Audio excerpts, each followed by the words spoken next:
উপজেলা পরিষদ নির্বাচনে দলীয় সিদ্ধান্ত অমান্য করে এখনো মাঠে তৎপর আওয়ামী লীগের এমপি মন্ত্রীদের স্বজনরা তাদের শাস্তির মুখোমুখি হতে হবে বলে সতর্ক করেছেন কেন্দ্রীয় নেতারা। তবে কি ধরনের শাস্তি হবে সে সিদ্ধান্ত দিবেন দলের সভাপতি প্রধানমন্ত্রী শেখ হাসিনা।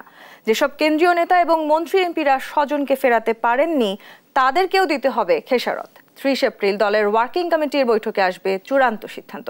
তৌফিক মাহমুদ মুন্নার রিপোর্ট।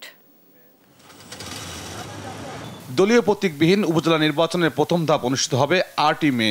মন্ত্রী এমপিদের আত্মীয় স্বজনদের নির্বাচনে অংশ না নিতে নির্দেশ দিয়েছিলেন দলীয় প্রধান, কিন্তু বাস্তবতা ভিন্ন। দলীয় প্রধানের নির্দেশ অমান্য করে ভোটের মাঠে থেকে গেছেন এমপি মন্ত্রীদের বেশিরভাগ স্বজন। এতে প্রশ্ন দেখা দিয়েছে দলীয় শৃঙ্খলা নিয়ে। দলের দায়িত্বপ্রাপ্ত সাংগঠনিক সম্পাদকরা বলছেন ভোটের আগ মুহূর্ত পর্যন্ত সরে দাঁড়ানোর সুযোগ রয়েছে। তবে যেসব মন্ত্রী কিংবা এমপি বা কেন্দ্রীয় নেতার স্বজনেরা নির্দেশনা উপেক্ষা করে শেষ পর্যন্ত ভোটের থেকে যাবে তাদেরকে শাস্তির মুখোমুখি হতে হবে।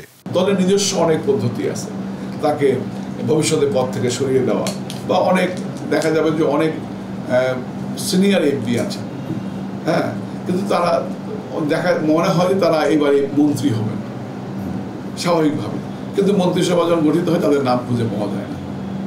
হ্যাঁ, তো সুতরাং কেন নাম খুঁজে পাওয়া যায় না? নিশ্চয়ই দলে তিনি এমন কিছু বিষয় আছে যে কারণে মাননীয় সভানেত্রী তার এই সহকর্মীকে পরোক্ষভাবে শাস্তি দিলেন। মাত্র যে দল থেকে বহিষ্কার করা, সাসপেন্ড করা, শোকজ করা এইটি ব্যবস্থা তার তো না। একজন দায়িত্বশীল পদধারী সম্মানিত যিনি মন্ত্রী ছিলেন, দলের সর্বোচ্চ পদ তিনি বহন করছেন, 8বার 7বার এমপি নির্বাচিত হয়েছেন, তার সাথে যদি দলের সেক্রেটারি জেনারেলের তার রুমের মধ্যে বাকবিতনটা যা হয়েছে সেটি যখন পত্রিকায় নিউজে চলে আসছে, এটাই তো তার জীবনের বড় একটা পানিশমেন্ট। এটা দলীয় প্রধানের নির্দেশের পরও মনোনয়নপত্র না হওয়াকে দুঃখজনক বলছেন কেন্দ্রীয় নেতারা।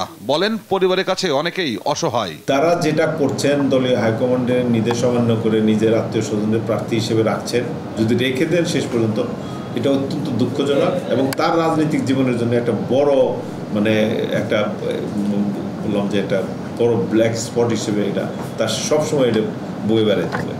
কিছু কিছু ক্ষেত্রে অনেকে পরিবারের কাছে অসহায় হয়ে যায়।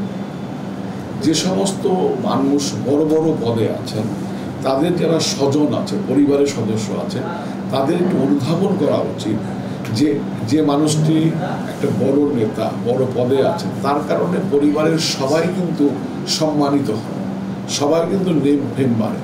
তো যে গাছটি ফল দিচ্ছে সেই গাছটিকে কেটে ফেলাটা পরিবারের সদস্যদের উচিত নয়।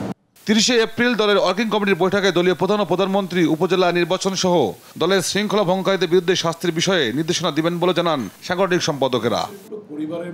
তৌফিক মাহমুদ মুন্না, দেশ টিভি, ঢাকা।